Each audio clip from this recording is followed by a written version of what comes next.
Hello, hi, namaste everyone. This is Apoorva Naik. Welcome back to my YouTube channel आसान है with Apoorva Naik. आज के इस वीडियो में हम बात करने वाले हैं CSIR नीट के जेनेटिक्स के क्वेश्चंस के बारे में, जो है डिलीशन मैपिंग से.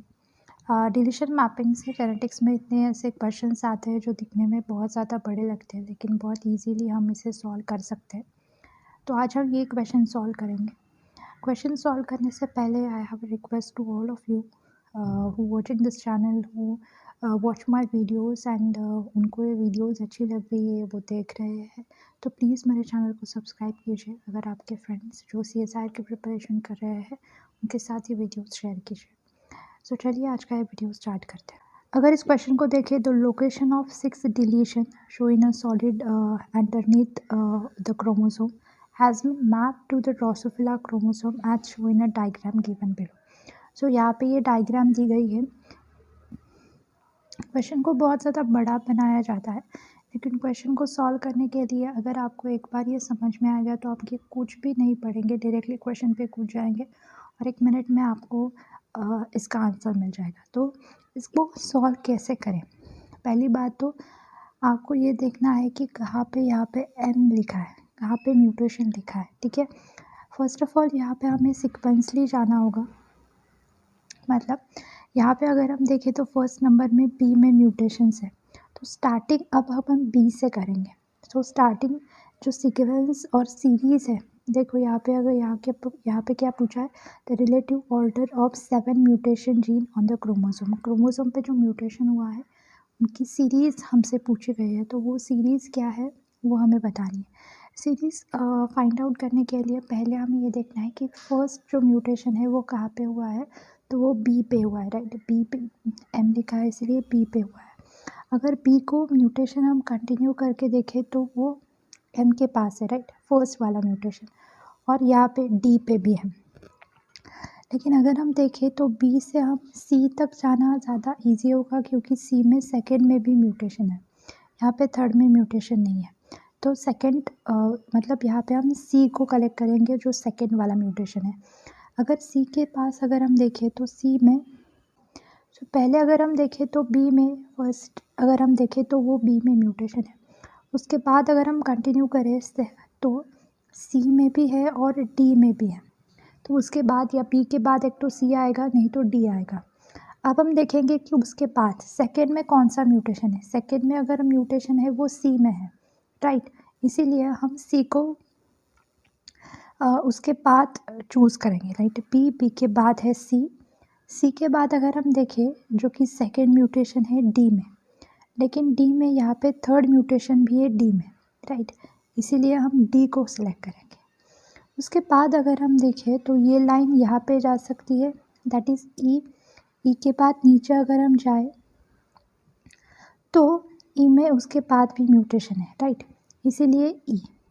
अगर हम यहाँ पे देखें अब ई के बाद वो कहाँ जाएगा, वो म्यूटेशन की सीरीज़ कहाँ पे जाएगी, तो ई के बाद अगर हम देखें तो यहाँ से वो यहाँ नहीं जा सकती, क्योंकि यहाँ पे म्यूटेशन नहीं है.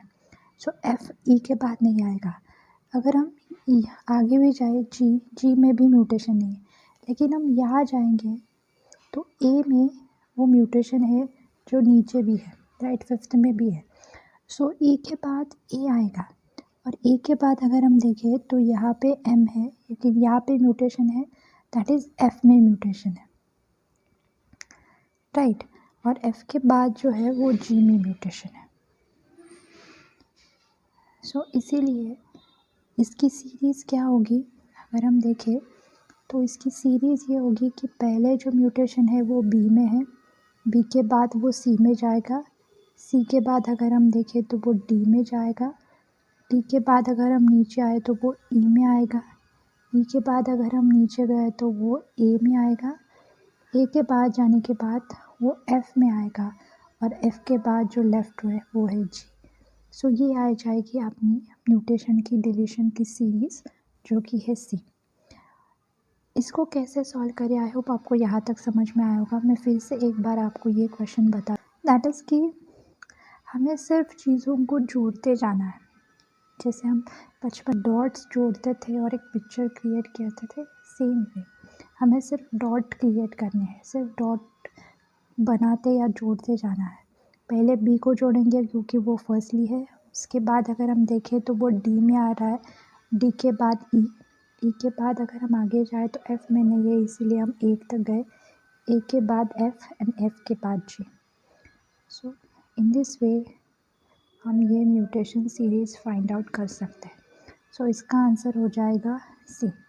आई होप आपको यहाँ तक समझ में आया है। मैं और एक क्वेश्चन यहाँ पे लूँगी तो आपको और ज़्यादा अच्छे से समझ में आ जाएगा। इनको अगर हम देखें तो ये 2018 का क्वेश्चन है, सेम क्वेश्चन है जो 2019 में आया था, उसी तरह से यहाँ पे भी क्वेश्चन है और यहाँ पे भी डिलीशन मैपिंग ही हमसे पूछा है और रिलेटिव ऑर्डर पूछा है 5 mutant gene on the chromosome. यहाँ पे भी हम सेम वे से इस क्वेश्चन को सॉल्व करेंगे, हम चीज़ों को जोड़ते जाएंगे और आगे बढ़ेंगे। अगर हम यहाँ पे देखें तो बी सबसे पहले है, सो बी से उसके बाद है सी, सी के बाद हमें डी अगर मिल रहा है, डी के बाद ई मिल रहा है और ई के बाद नीचे जाए तो ए मिल रहा है। इस तरह से हम ये सीरीज़ ज्वाइन कर सकते हैं। कोई भी काउंटिंग करने की ज़रूरत नहीं, कोई भी क्वेश्चन रीड करने की ज़रूरत नहीं, कुछ भी करने की ज़रूरत नहीं, हम इजीली ये क्वेश्चन सॉल्व कर सकते हैं। आई होप आपको द वे जो जिस वे से मैं समझा रही हूँ वो वे समझ में आया है। जिस first of all mutation B में है, सो बी को पहले पकड़िए, सो बी फर्स्टली आ जाएगा। उसके बाद हम आगे बढ़ेंगे तो सी में म्यूटेशन है, सी से नीचे जाएंगे तो डी में है, राइट। अगर हम आगे देखें तो डी से डी के बाद ई में है और ई से आगे बढ़ेंगे तो ए में है। सो ये है that is B C D E and A, that is first. So ये इसका आंसर है। बहुत इजी वे में आप इसके आंसर्स निकाल सकते हैं, कुछ भी क्वेश्चन पढ़ने की ज़रूरत नहीं। आई होप आपको यहाँ तक ये क्वेश्चन समझ में आए हैं। ऐसे ही सिंपल फॉर्म में मैं ये जेनेटिक्स को क्वेश्चन आपको समझाऊंगी। आई होप आपको ये क्वेश्चन समझ में आए हैं। अगर समझ में आ रहे हैं तो प्लीज़ प्लीज़ प्लीज़ मेरे चैनल को सब्सक्राइब कीजिए और वीडियोज़ को लाइक कीजिए। Thank you so much, all the best.